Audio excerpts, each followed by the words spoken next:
Hello, I'm CammyG and welcome back to our Fortnite Save the World daily update videos, going over all the mission alerts, all the daily quest updates and all that good stuff, starting here with the llamas. So Upgrade Llama here, you can see mine's gone gold, so worth checking just in case it does, and you could use another legendary survivor, just like there is there, or some of the base, weapons and heroes. For the limited time llama, we have the superhero llama, which honestly is underwhelming for the price, unless you get a couple of heroes in here you really want, and you can only get, expansion or base game ones anyway. I probably wouldn't recommend going for that. Onto the dailies. So in Plankerton for the war games, we have quantum cooldown with head games, so you're not going to be able to AFK that with traps because head games requires headshots. Same in Twine. Canny denied rolling fog, you can AFK that if you haven't got our builds. Check out the playlist below. They are all linked for all of the areas we have AFK endurance builds, which will work for most war games as well. Then Torn Apart with full time and Stonewood should be fine to run that as well. The endurance daily is Plankton, so again, if you don't have that build, check that out if you want all of these juicy rewards. And Survive the Horde, unsurprisingly, is the usual 5 waves, 10 waves, and 15 waves.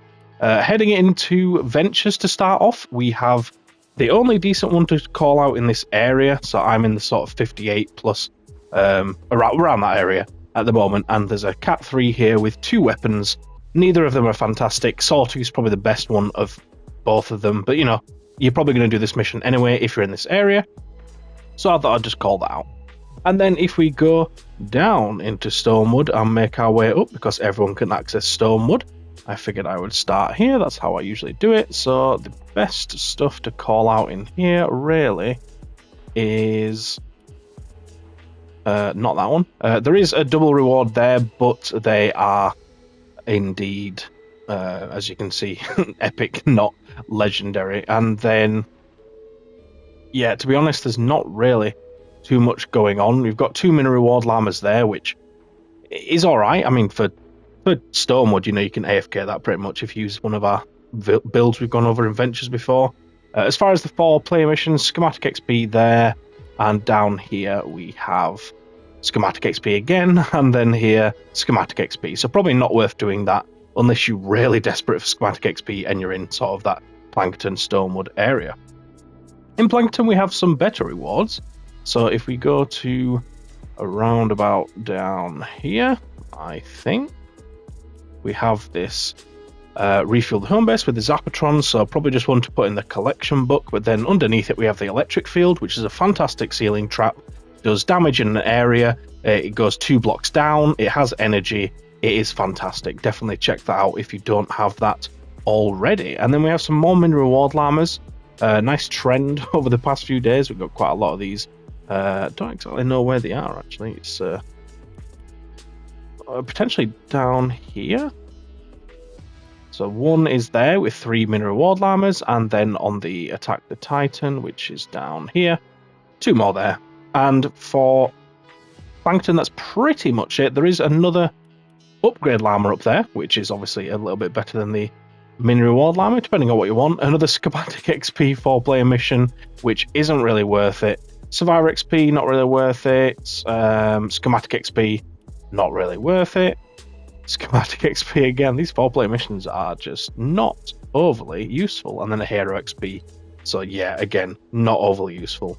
No V-Bucks today either, by the way. Got to mention at the start. Yeah, sadly, no V-Bucks.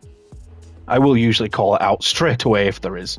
But yeah, sometimes forget. Now, in Canny, there's some more legendary rewards, so as you work your way up, we've got Survivor XP on the 4-player mission, but it's Dragon's Breath isn't really that great a weapon, I don't think.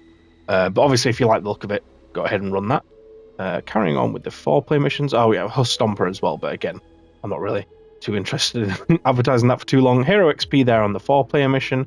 Copper Maverick, which again, not really fantastic weapon, so we'll move on. Vacuum Tube Revolver is alright actually, but obviously you're locked to nature on the Vacuum Tube weapons, so it's only going to be useful against the water waves. You can get away with it against nature in the sort of lower areas as well, up until like 140. and then you're probably just not going to get away with it. Deathwing, another fairly meh weapon, and that's kind of the story through here in Twine, so we'll just check the last 4-player mission, which is Survivor XP, and then we'll move on to Twine, because, yeah, it's not looking great, is it? Argon Assault Rifle is a fantastic assault rifle, so if you don't have that, definitely worth getting. You could always flux it up to Legendary, although you could just flux it out of the collection book anyway. And then in a 4-player evacuate the shelter, we have our first Legendary Survivor. Now, we do have another one at the end of Twine as well, so obviously useful to get those if you are wanting to work your way up for that. Copper the Bear, not a fantastic shotgun, I don't think, but the Long Arm Enforcer is a very good shotgun. Its rate of fire is on the slower side for shotguns, but the range and the damage is actually insane on that. It's one of the best shotguns, I think. Lightning a bottle there 4 times, probably worth doing that one. Finally, one that's actually worth doing. And then we're back to Hero XP, Schematic XP, and Schematic XP, so yeah. Good things don't last, but we have Pathfinder Jess there, Legendary Hero, so that's, something to potentially get your claws in if you want to get that. And then Vacuum Tube Sniper Rifle, I don't think anything fantastic about that one.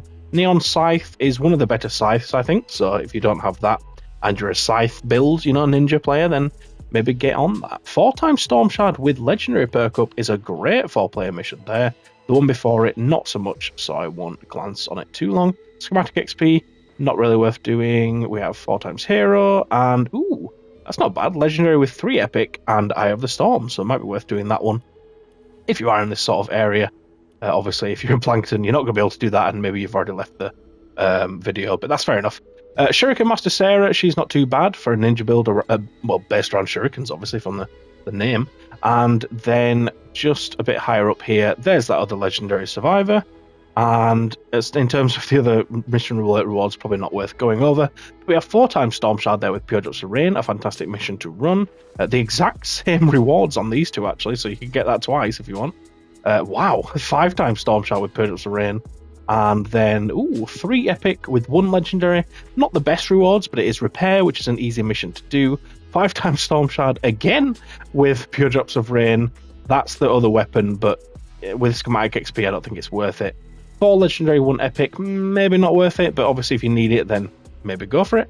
And 5 times Lightning a Bottle, could be worth it if you are strong enough to get that mission done. And that is all our rewards. We are coming to the end of the week here, so this is your last day to get the weekly items. Be sure to get that Legendary Flux, probably the most important one in there, to be honest. Obviously, Evolution Materials useful to get as well. This is on my main, so I don't really need it. So I haven't got it, although I do have the gold, so maybe I should, I don't know. But yeah, the stuff in the event store you've got ages for, so don't worry about that. And then tomorrow we will do the weekly update and see who's in the event store, if anyone has joined there or a weapon. But thank you so much for watching this video. Hopefully you did find it useful. Please do let me know in the comments any suggestions of things to cover or things you really don't, not bothered about seeing. Please do subscribe as well if you haven't done already. We do a lot of guides and quests and all that good stuff on the channel.